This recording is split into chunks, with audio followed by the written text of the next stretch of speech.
माझ्याकडे 5 तारखेला एका मुलीचा मेल आला. याच्यावरती नाव दिसेल म्हणून मी फक्त तुम्हाला लांबून हे दाखवते. या मेलमध्ये, या संबंधित मेलमध्ये त्या मुलीने कराडच्या ऑफिसमध्ये पूर्वी काम करणाऱ्या एका माणसाच्या संदर्भात तक्रार होती. कराडचा यामध्ये कुठेही उल्लेख नव्हता. तातडीने त्याच दिवशी आमचं पत्र हे पोलिसांना गेलेलं आहे.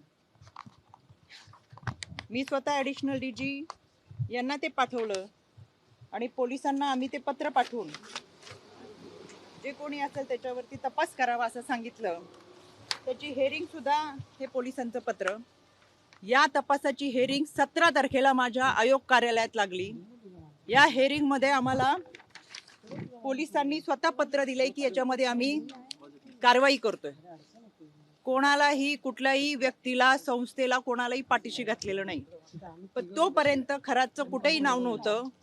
पण त्यांच्याकडे काम करणाऱ्या माणसाचं नाव याच्यामध्ये होतं, तरी आम्ही कारवाईचे आदेश दिले होते. त्या अनुषंगाने आम्हाला तेजस्वी सातपुते त्यांचं पत्र आहे की आम्ही याच्यामध्ये कारवाई करतोय.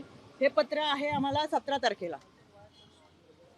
17 तारखेला यामध्ये जी तक्रार होती ती एका महिलेची कार्यालयामध्ये पूर्वी काम करणाऱ्या एका मुलाच्या संदर्भात होते.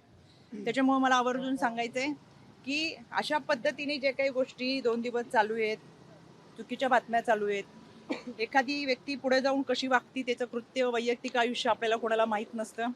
आम्ही जोडलो होतो तर मी पहिल्याच दिवशी ट्विट करून सांगितलं, हो आम्ही संस्थानाशी जोडलेलो होतो, देवस्थान ट्रस्टमध्ये होतो.